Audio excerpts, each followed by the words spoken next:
inferiority, and then somewhat of a flex still here for TLPH. Because the thing is, Aurora, if they want to get Lapu here, I think you put the CC on XP, and then you put Alice on gold. But for Aurora, I think best pick here is honestly Uranus or Esme.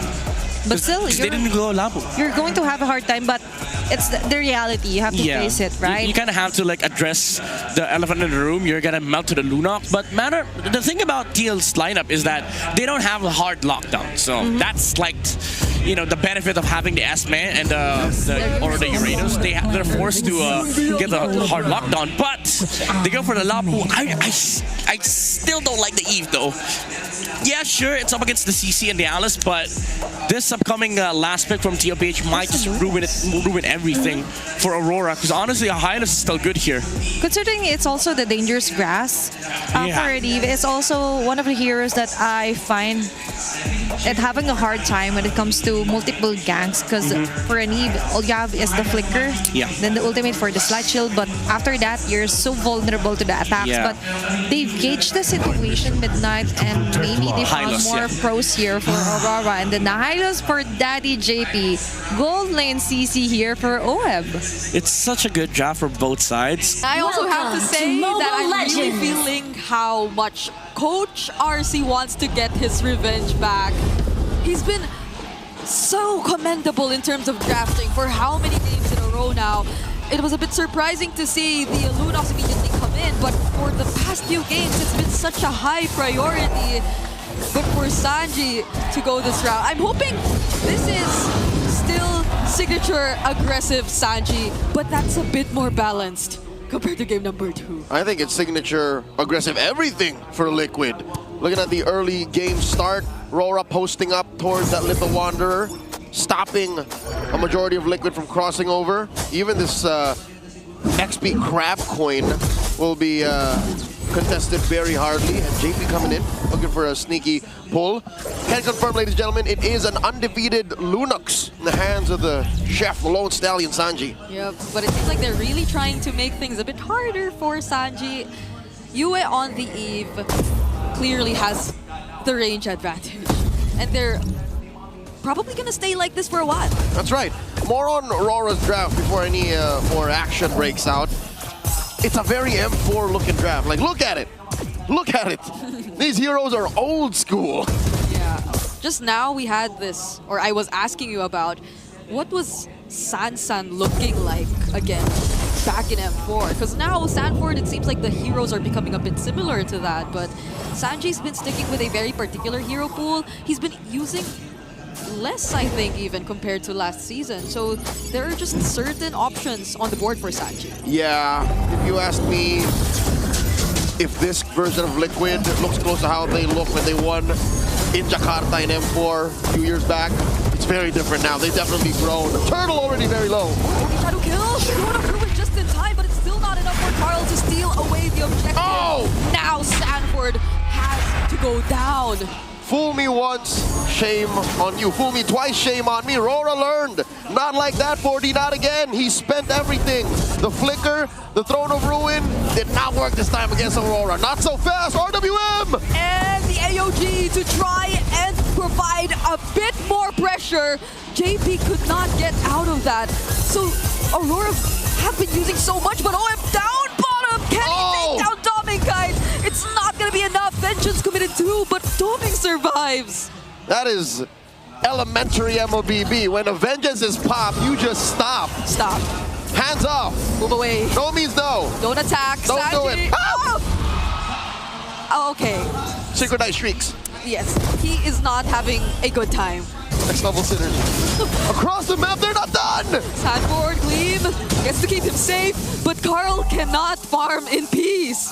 Demon Kite's in his jungle. He even might steal away this orange buff. Look at how Light's blocking everyone else. JP and Sanford trying to help him, but can he take it this time? He doesn't have the retribution. Nor does but Carl. They push him, or they push Demon Kite away. That was a close call. If Demon Kite stayed there maybe for 2 or 3 more seconds, that retribution would have come off cooldown and RORA would have committed Grand Theft Orange. Demon Kite the main culprit, and the rest of them accessories of the crime. Looking at the rest of the map, the bottom lane I think is the closest thing you can say as a neutral lane for Liquid, because everywhere else RORA's winning. Yeah, I'm liking how Aurora are starting to put in so much respect to this Hayabusa of Carl TZ. Because even in the previous game, it's like this Hayabusa single-handedly tried to hold down the early game for that very farm-heavy lineup that they tried to go for. Oh my god, the flicker to save him! Oh my goodness, the curtain call. Is it going to be enough? AOG! Everything's there, but Dominkite under the turret will not fall. Bring it up. That's still a good chunk of damage reduction. They changed a lot of things in Project Next, but not the gold lane turret shield damage reduction. Turtle now at a 5th of its health. I think RORA can easily secure. Even when Light had to respond to what was happening down bottom, Edward and Demon Kite were more than enough to take this objective freely from Liquid. But there's another concealed play. Does Oheb sense that there's something going on? Yep, he does. He had Daddy JB to check for him. Yue already made himself known, and then Light just flushed out those bushes. RORA up by 3,000 gold, under 5 minutes. This is a great start for Aurora. Yeah. What happened in game 2, I think, woke up a beast in him. I agree. Now they're using this utility jungler, this Fredrin, so aggressively. And just as I mentioned that, he's walking back towards Liquid's jungle. Yep. That's something you can't do as an assassin. That is... Oh, thought Sanji was going to use the brilliance there. Hold on. 2-lane push, top and bottom. The cavalry got a little cross-eyed, like they didn't know where to defend. That was free. Is this the effect of just how good the pressure is from Aurora? That their jungler doesn't feel as free and that they are a bit more pressured to provide some assistance to Carl TZ? I think, yeah, the answer is simply yes, because Liquid, look at this, they are a team fighting lineup more now than ever. The other game they had on Moscow, so they could have split the map, but now they just really want to convert. They really want to win big and then take turrets. Without winning big, they can't take turrets. Oh no, Carl! Oh! The energy eruption! The taunts from Demon Kite. Now they gain access to the purple buff. If Razor's Wrath is dodged, but not the real world manipulation. JP gets stuck inside, but Oheb's just trying to do what he can. But they inevitably have to let go of that purple buff. They stole away Carl TZ's buff, and they go straight for the turtle. Demon Kite closing off the entry to anything from Liquid. No contest, even for this turret in mid. Yeah, they really want to take it this time. This is the fastest we've seen both of these teams actually get objectives away for this entire series. Another turtle might go into the hands of Aurora. Never mind, I take it back. Carl TZ just pops in, steals it away. But do they want to fight? Throne of Ruin committed. Light will not pursue. Bring it up, they did not respect the fact that Carl's retribution was off of cooldown and Demon Kite's was not. And I think it was correct for RORA to do that, but they needed to clear the jungle first. They needed to make sure that there was no attempt. And Liquid, they rolled the dice, they flipped the coin. They dropped everything to be able to secure it. Now they're looking to punish. 5 gold, 5,000 gold still in the middle of them. Oh, they're going for Sanford. Oheb will not show himself anymore. He cannot afford to show himself. Aurora making quick work of all the remaining turrets. Sanji goes in, but all that just to prevent any more damage. See, this is RORA just cracking that whip, reminding TLPH that, hey, you're still down this much gold, all right? 5,000, 6,000. Just the gold laners alone, 2,000 between them. That's what RORA needed to do. They needed to make sure that this lead would be all that mattered. And the fact that they did not check that little avenue, that little entry from Liquid side of the jungle to that turtle pit meant all the difference. So, you know, it's a final turtle. A little bit of mojo boost for the rest of the cavalry, all the fans here in Cuneta watching the blue side of the arena. Well, technically the red. Let's look at how Liquid can clap back, all right? Number one, stealing objectives. It's clear that Carl TZ has it in him. He got that dog to steal stuff, but are we waiting for Sanji to come online? Because Oheb, sure, is a gold laner, but he's a fighter gold laner. Is Sanji gonna be the next in line to be that, you know, clean source of damage? Yeah, I guess if it's Sanji we're talking about, he just needs to watch out for Demon Kite. Like, if he does go in, or maybe not just even Demon Kite, the real world's there, the Unbreakable's there. So positioning, as you would say to any Lunox user, is very, very crucial.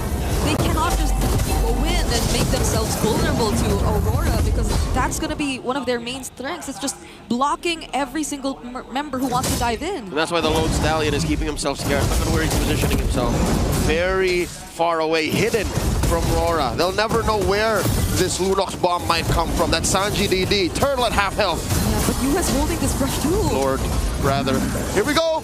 Oh, now Sanji goes for Yue, but the damage doesn't seem to be enough. Edward jumps in with a Raven Spider as a response, but Light, he's holding Carl TZ down. Oh! Sanford dodges the Abraser's Wrath just barely, and Hoeb goes in from behind, but for some reason, Carl, he's bursted down. And Oheb goes as well. Where one baby cake goes, the other follows. Sanji the only one left. It's a 2v1. Yue and Edward chasing him down. Sanji tried. We saw it. He did. And he was doing the right thing up until the rest of Liquid could not hold the line. Again, a huge gold diff. Items just were the main factor. Firepower. And that's why Light was able to push back 3 and delay the inevitable. I think he even had to use his flicker there just to get close enough to Yue, which we might get to confirm in this instant replay. Which again, we will keep saying, oh, he didn't use that flicker. So it was just in this moment where he used it to find the right target. The final reposition. Oh, he got the takedown on him, but the damage, even when I think that... Okay, maybe we talk about that later on. Demon Kite takes the Lord. Edward holding down 2 AOG from Light. But will this be enough? Throne of Ruin already committed. Carl TZ's the first to fall. Not like this, says Aurora. Not again. As Demon Kite takes down 40 after taking Edward. It's a wipeout pending. Vengeance committed, but does that keep him alive? It's a no.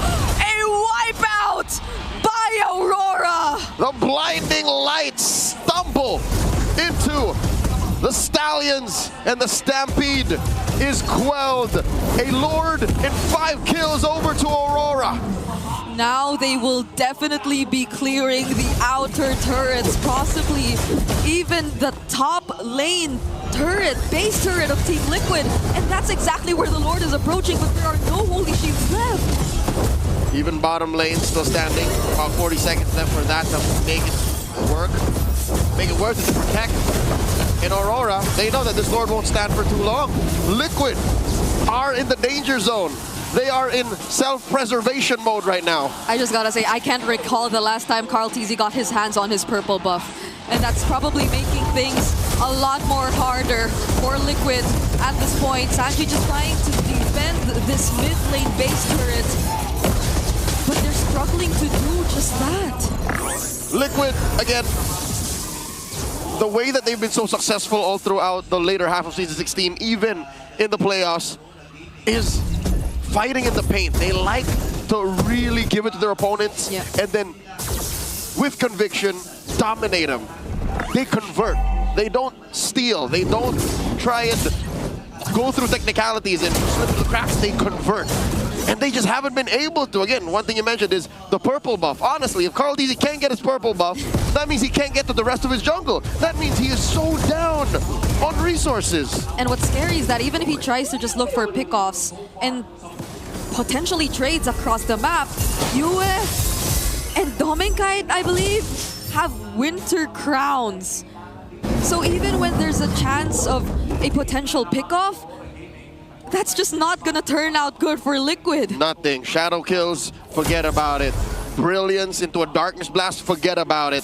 Hell, they've already learned Sanford's propensity for an ankle breaker Throne of Ruin. It worked in Game 2. They were able to steal a game from out of nowhere. A stampede through RORA in an 18-minute bout, but not this time. Aurora are choking Liquid out of these major resources that they so badly need. That was a quick adjustment from Aurora just after that game. They're no longer caught by surprise by any Throne of Ruin, by any shadow kill, not even the quad shadows. They're able to time their reactions perfectly. And I actually take it back. I stand corrected. It's not because of the lack of Purify. Liquid just went too hard and too fast. RORA can actually play this way. Flicker their way out of that Throne of Ruin. Lord Dance began. Light with a conceal. Who's he looking for? Carl Easy seems to be the target. Unbreakable land onto him. Edward is there, but he does not use the bravest fighter just yet. Oh, look at Sanji and This Sanford. is already enough to provide some zoning. Sanford decides to go in too, though, but Light can just AOG out of there. But he spots Sanji. Edward commits the bravest fighter. Lord of the Eighth with health. Oh, now they're after Dominkite, forces out the Winter Crown, but the Throne of Ruin again landing onto multiple members, and Carl! He gets the objective for Liquid, and they're fighting back. Oheb Bow traded out for Demon Kite, and that is Sanford gleaming on out. He doesn't get to escape, and Sanji, he's trying to look for more! Brilliance Blast takes out Dominkite, and it's just Edward and UL left. They take out JP. The GOAT stands alone. He can clear the waves, but Yue and Edward, what could the plan be? The Lord is spawning right now, and they might not get to push any further. Carl still taking him on. Edward's all alone, receives majority of the Ogi shadow kill, but he's so tanky. All right, Edward here is doing his best to distract Liquid from taking that purple, and it's already too late. Yue yeeted away the purple buff once again from Carl Teasy. Let's check out that instant replay, that moment, that play that led to this very moment. Again, I could have sworn that Sanford and Sanji, the way they're positioning themselves, and we thought they learned their lesson. We thought Sanford was all out of tricks, but no, he still found a way. It was perfect because they knew that Doming did not have the Winter Crown anymore. And I couldn't even recall when Yue used his, or did he just choose not to? Oh, that's the moment he used his. There it is. So that's why he survived. But even Sanji, those last minute decisions of still trying to fight, even when it was that dangerous, they probably had it all calculated either way. So for a majority of this 15-minute game, Aurora have been getting away from the Throne of Ruin flicker, replace, instant transmission combo from Sanford, shoot through sheer mechanics. But the Apex Predator evolves, adapts on the fly, and finds a way to make it work again. So they cut that lead in half. RORA are now just up by barely 5,000 gold. So that means the firepower on Sanji and even Carl are catching up. Yeah, he might actually go for, or the way it's looking right now, maybe a Holy Crystal next too. He has room for 2 more items. Yeah. So that could be a Holy Crystal and what? One could assume Lightning Truncheon, or people don't build that anymore. The Lantern. Yeah. More extra damage. And it's not going to be a great time for all those who keep standing in front of Team Liquid, of Light or Edward. They're just always the guys tanking the damage, but it's not like Sanji takes them head on because he's always looking for different targets. Yep. But Sanji has been very patient with his approach. yeah, but even if that's been the case for him, once he gets all those items locked in, it may be a bit different. Carl, I think he finally got Yes! purple buff. Without using its retribution. If I'm not mistaken, Demon Kite used his. He did! I mean, no harm, no foul, right? We know that they're going to dance in the next minute or so, but that's a clear sign again for those of y'all who are superstitious, who have a certain set of routine and beliefs. Much like Team Liquid, you know that Liquid have a set of beliefs that if they do this, they will win. Yeah. If Carl Teasy gets his purple, then maybe this changes things. Especially as we're looking at a potential objective fight that's starting right now. Demon Kite's holding it so far. Oh, wait. No, that might have been an animation bug. I think Demon Kite did secure. Look, it's gone. Or, yeah. So it wasn't... He did it, he did it. That retribution was worth it for Demon Kite now. The dance, fully breaking on out. That's a fourth of the health left on the Lord. Oh, now it's a bit different. Light going in. Sanji already forced to use his chaos. But Demon Kite, while those were happening, he just took the objective for Aurora. JP, can he get out of this? Oheb still not going in. Now he does. But look at the real manipulation. Stopping them in their tracks. When it comes to honesty, no one can be RORA in a fight like this. receive the damage from the Appraiser's Ratsaji. Goes in as well, but this does not look like it's gonna be good for Liquid. It's gone sideways. Oh, but he still survives. Sanji still thinks so. Teamfights. OHEB holding on. Down goes Sanji. OHEB the only one left.